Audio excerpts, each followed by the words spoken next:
number one choice for Air Guard news. This is First Air Force Now.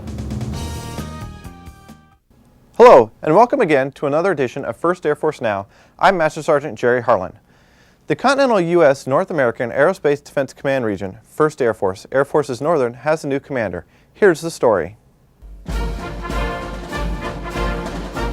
Lieutenant General William Eder assumed command from Lieutenant General Stanley E. Clark during a ceremony officiated by General Charles H. Jacoby, commander of NORAD and U.S. Northern Command.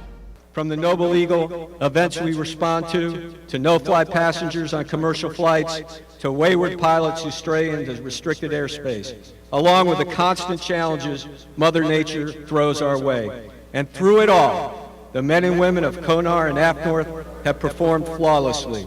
Lieutenant General William Rue, Vice Commander of Air Combat Command, thanked General Clark for a job well done.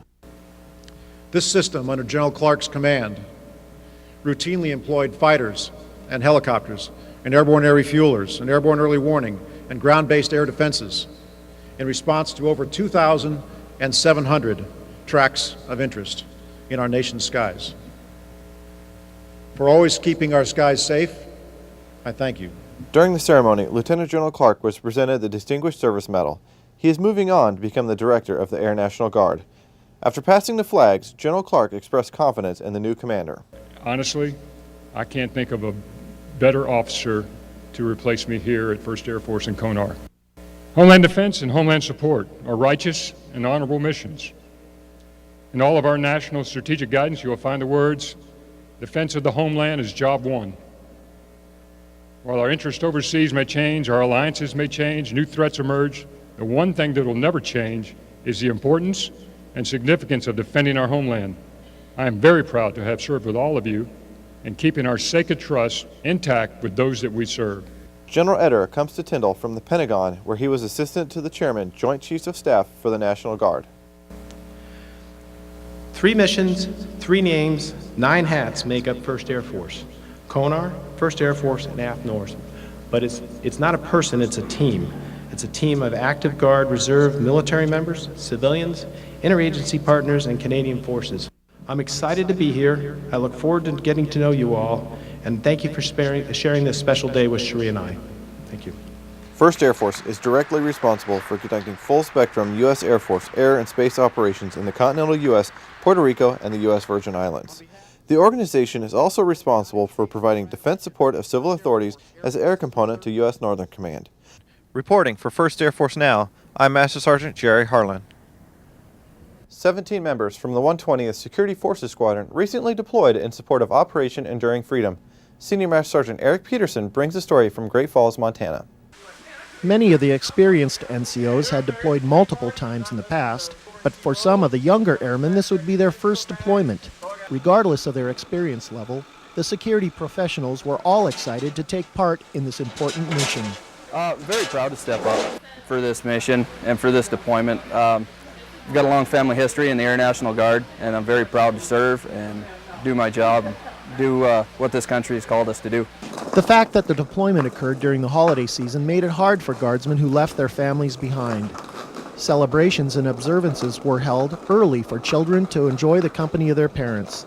Many of the security professionals felt secure in the knowledge they would be in the company of this second family made up of friends and co-workers that would be watching each other's backs during the 6-month deployment. It's definitely an extended family. I've spent the past 6 months solely with these guys, got to know everybody's ins and outs, what people don't like, what people do like, and it's drawn us very close together. The deploying security forces members are confident that their experienced personnel and specialized training will help them successfully complete the mission and showcase the value of the Air National Guard.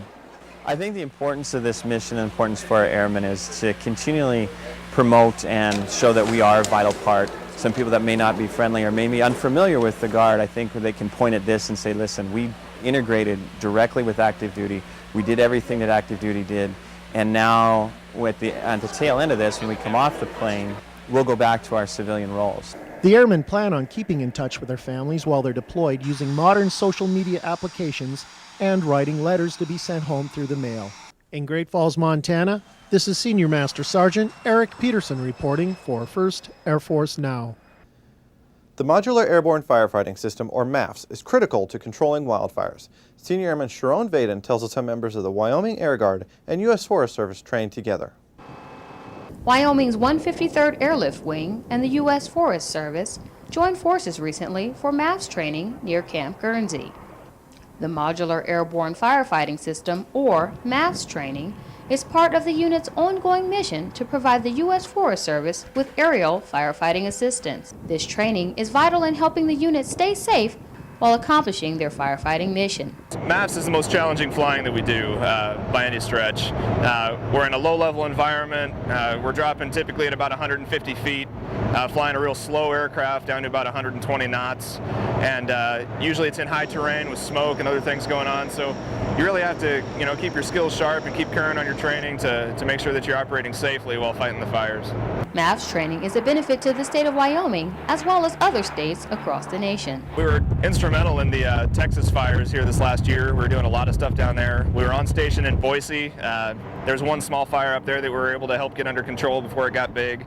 And then in years past, especially in the California fires down in San Diego and Los Angeles areas, we're just flying mission after mission after mission, helping to protect homes and work with the ground crews out there.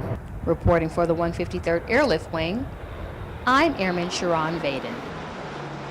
Keeping the runways clear during winter snowfall can be a difficult job. In this report, Tech Sergeant Dan DiPietro tells us how they handled the task in Vermont. The snowfall really dictates what's going to happen, but our priority is the airfield, so we'll dump as much equipment out there as we need to. We're trying to make the ramps and taxiways for the aircraft as clean as possible, free of fog, free of heavy snow drifts, everything like that, to make it a smooth departure. We work in conjunction with the Burlington Airport. We do go out onto the runway with permission from Burlington Grounds. So we're always in radio communication with them. We start off by plowing, followed by if there's some snow blowing that needs to be done, and then we follow it up with sweeping. We also have blowers that are with the sweepers so it can blow all the rest of the loose debris away from the areas. I mean, we've got to try to make that ramp almost look like it is in the summertime. One of the big things that is very important here is safety. These are large pieces of equipment. In the morning, when we are out here, we have to watch for everything. We've got security forces out there driving. We create whiteout conditions. Then a little bit later on, you've got some of the shops that come out, maintenance groups that come out. So then we've added the human element of people walking around. So we've got lots of lights on these things, flashers on these things. We're pretty visible. You do a lot of good work. You do your part in the mission. You get the planes to go. The mission gets accomplished. Reporting for 1st Air Force Now, I'm Tech Sergeant Dan DiPietro.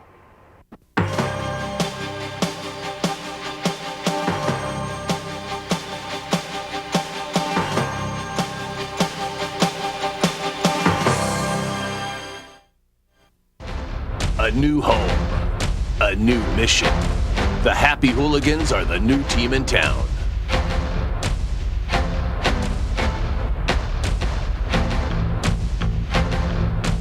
A team of warriors, trained, tested, and equipped. There's a new team in town. You could be one of them. Join the North Dakota Air Guard, the new team in town.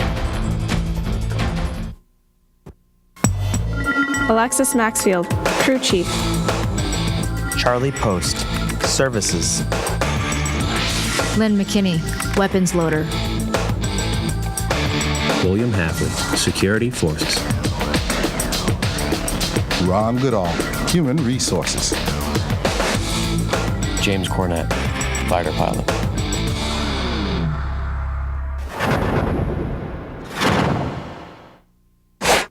Anytime, any place is the Air Commando motto. From the Gulf Coast to the hallowed SOCOM Memorial in Tampa, Florida, 16 airmen from Hobart Field marched 450 miles to honor their fallen comrades. Airman First Class Robert Mason reports. With 40 pounds on their backs and 450 miles of Florida coastline, 15 marchers from Hurlburt Field completed a 6-day relay to honor 5 fallen air commandos. Basically what the objective of the project is to raise money. That money then goes to the Children of the Fallen in order to help them continue their education. This is the second annual Ruck March, and this one is to commemorate the members that fell on February 18th of 2012. Lieutenant Colonel John D. Loftus, Captain Ryan P. Hall, Captain Nicholas S. Whitlock, First Lieutenant Justin J. Wilkins, and Senior Airman Julian Schulten. These are the names of the 5 fallen air commandos honored by their fellow airmen as they stepped off from Hurlburt Field, home of Air Force Special Operations Command, on February 3rd. Tech Sergeant Dion McGowan, event lead coordinator and a rucker for Team 1, talks about the purpose and challenges of coordinating the event. I decided to form this ruck in August of 2011 after the crash of the Chinook. I had some friends on that aircraft, and I knew that they had left some family members behind, especially children. So I decided to form a ruck to Tampa, Florida from Hurlburt Field to raise money for the Special Operations Warrior Foundation and to also to memorialize them. Well, for the overall, supporting the Special Operations Warrior Foundation is the big piece, but on a personal note, doing it for Ryan Hall, who was killed about a year ago now.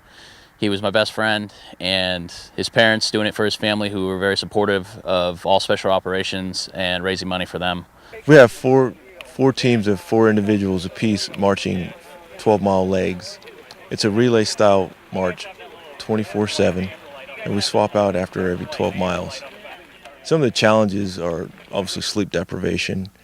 Each team probably gets about 4 to 5 hours of sleep in a 24-hour period. A lot of this is just done of sheer will and determination, which is one of the hallmarks of Air Commandos. The team's 450-mile march ended at MacDill Air Force Base in Tampa, Florida, home of the U.S. Special Operations Command, February 8th. Reporting for 1st Air Force Now, I'm Airman First Class Robert Mason. Evacuating wounded service members from the battlefield is only one part of the job of the 187th Medical Evacuation Squadron. Senior Airman Sharon Vaden tells their story. Wyoming Air National Guard's 187th Aeromedical Evacuation Squadron, or AES, recently conducted formal aerial training. The mission of the 187th AES is to evacuate wounded, injured, and ill patients. Captain Melissa Stevens says this job is not only a wartime mission, but a humanitarian mission as well. This unit evacuated 7 or 8 missions out of Katrina. We participate in any hurricane relief and different things like that. And so we take patients from a pretty poor place to a higher echelon of care. AES personnel include flight nurses, critical care nurses, and EMTs who deploy regularly to assist other units around the world. Reporting for the 153rd Airlift Wing, I'm Airman Sharon Vaden. Members of the 15th Wing and Hawaii Air Guard completed a joint operational readiness exercise initiative. And for some, it was the first joint operational environment. Senior Airman Orlando Corpuz reports. With gas masks donned and chemical suits on, airmen from the 15th Wing and the Hawaii Air National Guard's 154th Wing recently conducted an operational readiness exercise here at Joint Base Pearl Harbor Hickam. The exercise demonstrated the effectiveness of the Total Force Integration, or TFI, initiative. For some active duty airmen, this was their first time operating with their Guard counterparts. Pretty similar to everything I've done active-wise. It's kind of same setups, same equipment, same procedures so far. They're teaching me some stuff. I've only been here, say, 2 months. And they know a lot, so it's trying to soak it all in.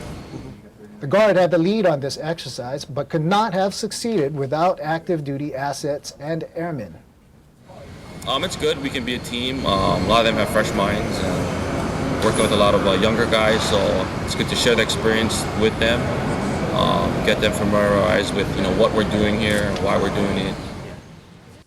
During the exercise, airmen were tested in all facets of their operational capabilities, from communications to generating sorties and recovering aircraft.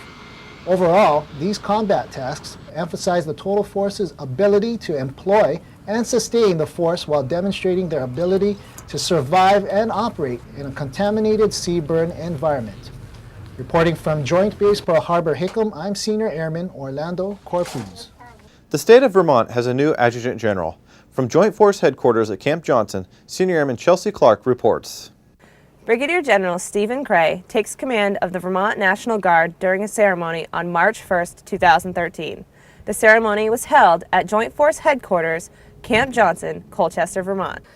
General Cray was nominated and then selected by the state of Vermont legislation through a silent ballot process in February. He follows Adjutant General Interim Major General Thomas Drew as the 23rd Adjutant General for Vermont. Upon taking command, General Cray is promoted to Major General. The Adjutant General is the highest military position in the state and is called on by the governor during state activation. General Cray said he is privileged to be elected and is looking forward to leading the sons and daughters of Vermont who volunteered to serve. He also talked about how proud he is of the Guard family and appreciates the sacrifice they give to wear the uniform. Reporting for 1st Air Force Now, I'm Senior Airman Chelsea Clark. Pilots at Luke Air Force Base have reached an impressive flying milestone in the F-16. Staff Sergeant Jamie Sikora reports. Arizona is an ideal location for pilot training thanks to the year-long flying weather and stretches of desert used for bombing and gunnery practice. In February of 1941, the War Department approved the location for what is now known as Luke Air Force Base. The first F-16 assigned to the training base arrived 30 years ago, and on March 13th, a student pilot flew the millionth hour for the Fighting Falcon at Luke. It's pretty neat to be a part of this, starting my career off. It's just a testament to how good the aircraft is, how many guys have gone before us learning how to fly this jet. To my knowledge, this is actually the first 1 million hour event in the F-16 period, and it's pretty neat that it happened here at Luke Air Force Base. Although there have been multiple airframes that have called Luke home, the base has been the Air Force's primary F-16 training base since 1991. To date, Luke has graduated over 18,000 fighter pilots and currently averages 2,073 F-16 flying hours a month. Reporting from Luke Air Force Base, Arizona, I'm Staff Sergeant Jamie Sikora.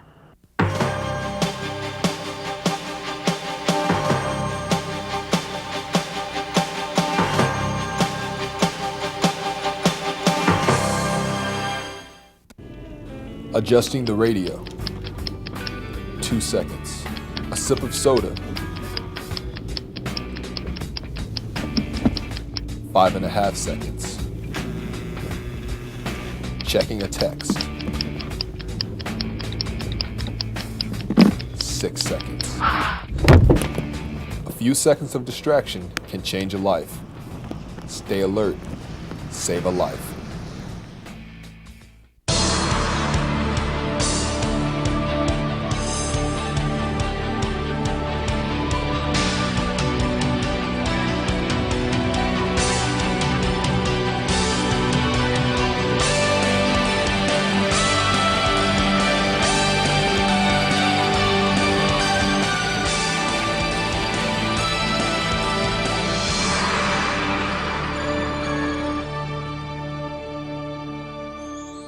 Where there's a tornado. Where there's a forest fire. Where Mother Nature is at her worst. We're there. Where there is a search. Where there's a rescue. Where there are Americans in need. We're there. When disaster strikes. We're one volunteer force. Helping each other. And simply doing what needs to be done. We are the Civil Air Patrol. The official auxiliary of the U.S. Air Force. To join, call 1-800-FLY-2338. Or log on to the World Wide Web at www.cap.gov. Recently, a class of Air Force Guard and Reserve CEs sharpened their skills alongside airmen from the Royal Canadian Air Force at Silver Flag site at Tyndall Air Force Base in Florida. John Burt has the story. 31 Royal Canadian Air Force construction engineers took part in a week-long training course at the Silver Flag exercise site at Tyndall Air Force Base, Florida, training side by side with their U.S. Air Force counterparts. This training helps prepare Canadian and U.S. airmen to establish, sustain, and recover an airfield during contingency operations. Major David Jane, a Canadian exchange officer with the Air Force Civil Engineer Center at Tyndall, is the head of the Air Force's contingency training program. So it's a unique opportunity both for them to come and experience the different equipment and the different organization of the U.S. Air Force Civil Engineers, as well as it's a good opportunity for the U.S. guys that are working with them to see and hear about some of the differences in the way they operate, the way that the occupations or trades are laid out, and just to share some of that common operating. CE's very much the same across both Air Forces, but it certainly does have its differences, and this is a great opportunity to benefit for everybody, to learn from each other and experience some things together. Silver Flag training included procedures to establish an operational airfield, setting up emergency airfield lighting, mobile aircraft arresting systems, as well as providing firefighting support and all the infrastructure required for a base. This course gave the Canadian Airmen training opportunities they don't normally get. Our heavy equipment guys get out chance to do working on the airfield, working on heavy equipment that they don't get the opportunity to work on a lot in Canada. Major Jane says joint training like this gives U.S. and Canadian airmen a chance to learn from each other's methods, build cooperation, and maintain capabilities for joint operations. With the joint environment, it's pretty good because you get to see how they normally do things versus how we do, the different techniques. Students from both countries expect lasting benefits from this combined training experience. For Air Force News, I'm John Burt. Airmen, sailors, and soldiers recently completed an in-depth combat weapons training course. Sergeant Brittany Armstrong reports from Joint Base McGuire-Dix. Not everyone is used to seeing service members of the Army, Navy, and Air Force come together to do weapons training. Mobilizing individuals receive weapons training and qualify with their respective services. However, the Army instructors at Joint Base McGuire-Dix Lakehurst put mobilizing sailors and airmen through 3 days of intense weapons training to make sure they are combat effective. So we all leave here, then we're all, not one size fits all, but we are all Army trained. So when we get to our positions in the Army in Afghanistan, our Army co-workers can trust that we know what we're doing. We're off with the target. They're going to come out here and they're going to shoot SRM. They're going to start from the 20-meter target, 20-meter lane, to the 15-meter lane, the 10-meter lane, and work our way in. Doing trigger manipulation, all right, and making sure that they go from state to semi. Many of the service members expressed that communication is key when working together. Most were individual augmentees traveling to JB Metal from all over the world to train as a unit. Once they are ready to deploy to their combat theaters, they separate and join their new units overseas. Kind of getting in the mindset and realizing, that it's a different branch, but it's ultimately, we're all doing the same mission. Reporting from JB Metal, I am Army Sergeant Brittany Armstrong. The Indiana Air Guard is preparing for the Consolidated Unit Inspection. Tech Sergeant Michael Appa tells us about the job. The 122nd Fighter Wing, Indiana Air National Guard, is not only thinking about sequestration, but also for their upcoming CUI, Consolidated Unit Inspection. This unit is going through 6 different types of inspections, all within a week's period. We're going through the compliance inspection, LCAP, AOCI inspection, HSI, and IIAP, and including the stand eval. The Air Force has evolved to the point where they're combining several inspections all at the same time in order to conserve money. Due to the budget crisis, we are going through a continual evaluation. Reporting for the 122nd Fighter Wing, I'm Tech Sergeant Michael Appa. Achieving 1,000 hours in an Air Force fighter jet is no small accomplishment. Very few flight doctors have reached this milestone. Tech Sergeant Dan DiPietro brings us a story from Vermont Air National Guard. My name is Donald Majercik. I'm a flight surgeon and colonel in the Air National Guard, and in the last week I achieved 1,000 hours of flying time in the F-16. I tell you, this is kind of like a revelation. In August, somebody brought it up and they said, "Do you know you're close to 1,000 hours in the F-16?" I said, "No, that's not right. I don't think so." Because I don't keep track. But it's pretty big. It's a lot of time out there. And I got thinking the other day about how much time it meant being here. To get 1,000 hours in the airplane, you really have to be around and be involved to do that. And I was just overwhelmed seeing everybody out there. And suddenly it kind of re-impacted me as to, everybody was very happy about achieving this goal, and I I was flattered to see all the people that had turned out for this. Always at the trap. Just get it off the ground. Reporting for 1st Air Force Now, I'm Tech Sergeant Dan DePietro. In Indiana, local students visited the dental clinic at Camp Atterbury to spend the day with the staff and learn good practices. Tim Sproles reports. Soldiers and civilians at the Camp Atterbury Joint Maneuver Training Center Dental Clinic invited students from Eastside Elementary School in Edinburgh, Indiana, to spend the morning with the military dental staff and conduct hands-on activities, receive a walkthrough of the dental clinic, and learn the use of different types of dental equipment.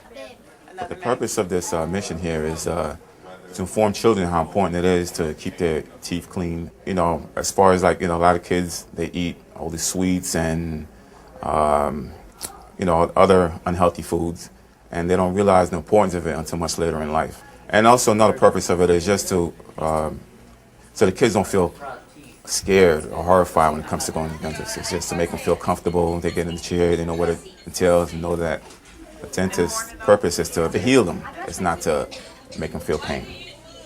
Reporting from Camp Atterbury Joint Maneuver Training Center, I'm Tim Sproles. I'm Master Sergeant Jerry Harlan, and that wraps up another edition of 1st Air Force Now. To help us tell your story, contact the 1st Air Force News Director. And to all the men and women who are making sacrifices at home and abroad, thanks. We'll see you again soon for another edition of 1st Air Force Now.